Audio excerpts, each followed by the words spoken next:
मेरे प्यारे साथियों, आज की इस वीडियो में हम आपको बताएंगे कि मध्य प्रदेश पुलिस विभाग में एएसआई एम या सहायक उप निरीक्षक सचिव या ऑफिस के बाबू जिनके कंधों पर आपने एक स्टार देखे होंगे, तो जो एएसआई एम है आखिर इनकी वेतन कितनी बनेगी इस वीडियो के माध्यम से हम आपको बताएंगे।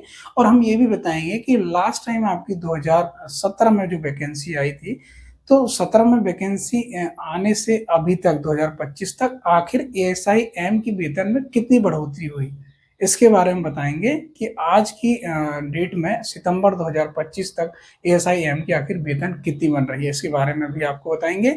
और अभी जो 2025 में एएसआई एम की भर्ती आने वाली, जब आप भर्ती होंगे तो आखिर आपकी स्टार्टिंग वेतन कितनी बनेगी इसके बारे में भी आपको बताऊंगा। क्योंकि कहीं ना कहीं आपको जो है 3 साल परिवीक्षा अवधि के दौरान आपको रहना होगा। इस दौरान आपको कहीं ना कहीं 70, 80 और 34 साल में आपको जो है 100% वेतन आपको यहाँ मिलेगी। तो आखिर 70% सैलरी आखिर कितनी आपको बनेगी, मतलब स्टार्टिंग सैलरी आपकी कितनी होगी, इस वीडियो के माध्यम से हम आपको बताएंगे।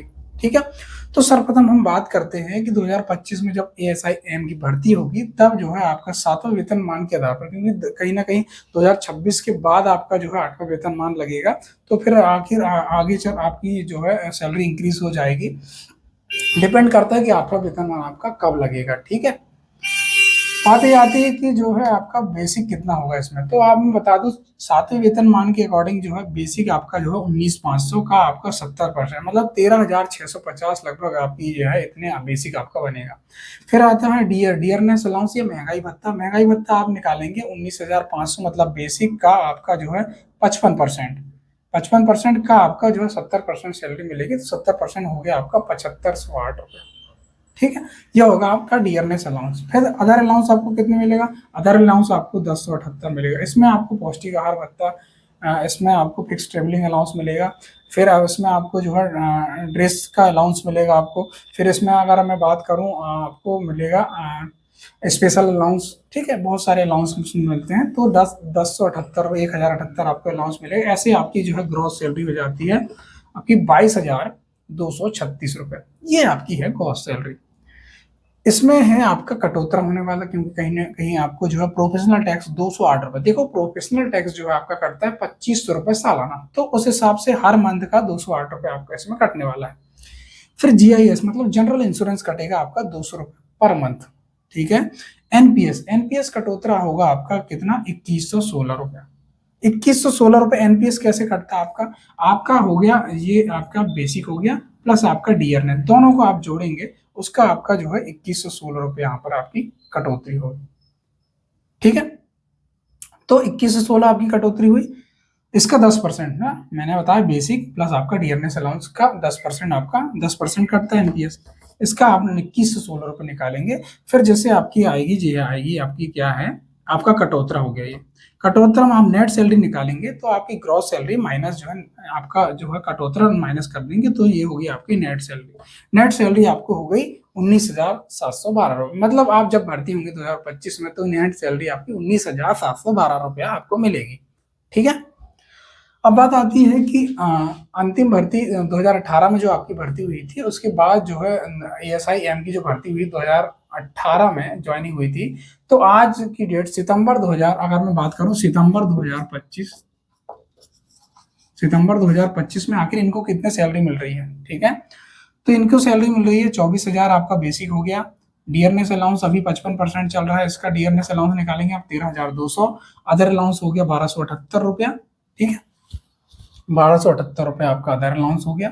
फिर आपका जो है कहीं ना कहीं इसमें आपका 38,478 रुपया होगी आपकी ग्रॉस सैलरी। देखो, अगर मैं अदर अलाउंस की बात करूँ, इसमें जो मैंने जो है इसमें ट्रेनिंग पीरियड में जो है 10,178 मिल रहा था अदर अलाउंस। ठीक है, अभी वर्तमान की डेट में अदर अलाउंस में बढ़ोतरी हुई तो 1,278 रुपये आपको इसमें मिलता है।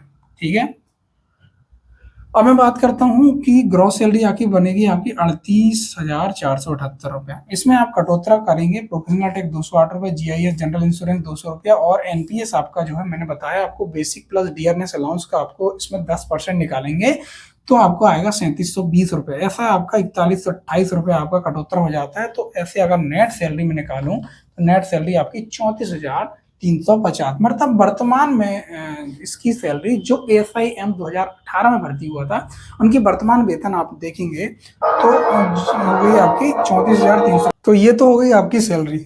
सैलरी के अतिरिक्त आपको क्या मिलेगा, इसमें आपको जो है हर साल आपका जो है वेतन वृद्धि होगी। आपकी वेतन वृद्धि 2.58 लगभग 3% आपकी वेतन वृद्धि होगी हर साल। वेतन वृद्धि के बाद आपको जो है हर साल आपको जो है हाफ वेतन मिलेगी। हाफ वेतन आपको एक दीपावली में मिलेगी, और फिर आपको जो मिलेगी उसके बाद आपको होली मिलेगी। ठीक है, उसके बाद फिर आपको जो है ASIM को जो है पेट्रोल भत्ता का लाभ नहीं मिलेगा। उसके बाद अगर आप सरकारी आवास में रहते हैं तो आपको जो है HRA का लाभ नहीं मिलेगा। ठीक है, प्रारंभ हालांकि संभवतः सरकारी आवास इनको मिल जाता है तो HRA का लाभ नहीं मिलेगा। अगर आप सरकारी आवास आपको नहीं मिलता है तो आपको HRA का लाभ मिलेगा। HRA की स्लैब जो है अलग अलग है, हर शहरों में अलग अलग। जैसे आप इंदौर, भोपाल, ग्वालियर, जबलपुर जैसे शहरों में देखते हैं तो आपको बेसिक का 10%, बेसिक का 10% आपको HRA मिलेगा। ठीक है, और HRA आपको मिलेगा, और छोटे उससे छोटे शहर में आपको 7% मिलेगा, इससे छोटे शहर में आपको लगभग 5% मिलेगा। जैसे बालाघाट शहर की बात करें, उसमें 5% आपको इसमें मिलेगा। छोटे शहर बालाघाट, सिवनी, बैतूल, मंडला, ये छोटे शहर की श्रेणी में आते हैं। इसमें जो आपका बेसिक का 5% यहाँ पर आपको मिलेगा। अब बात आती है कि जो आप नई भर्ती होंगे तो क्या आपकी वेतन वृद्धि होगी? बिल्कुल नहीं, आपकी वेतन वृद्धि 3 साल नहीं होगी, 34 साल में आपकी वेतन वृद्धि होगी। हाफ वेतन का लाभ आपको नहीं मिलेगा।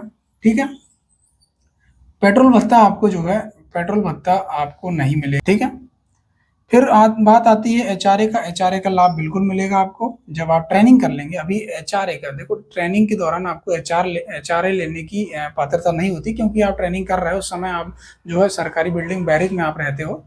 ठीक है, हॉस्टल में रहते हो, तो उस दौरान ट्रेनिंग के दौरान HRA का आपको जो है लाभ नहीं मिलेगा। ठीक है, उसके बाद आपको वही मैंने बताया 10%, 7%, 5% डिपेंड करता है कि आप कौन से शहर में ड्यूटी कर रहे हैं। ठीक है, तो ये सारी सुविधाएं आपको जो है ASIM रहने के बाद आपको मिलती हैं, और इतनी आपकी वेतन बनेगी। ठीक है दोस्तों, तो ये था वीडियो। जो भी आपकी कोई भी क्वेरीज होगी या कोई भी आपका सवाल होंगे, निश्चित ही आप मुझे कमेंट सेक्शन में कमेंट करिए। वीडियो अच्छा लगा तो आप शेयर जरूर करेंगे और लाइक जरूर करेंगे। ठीक है।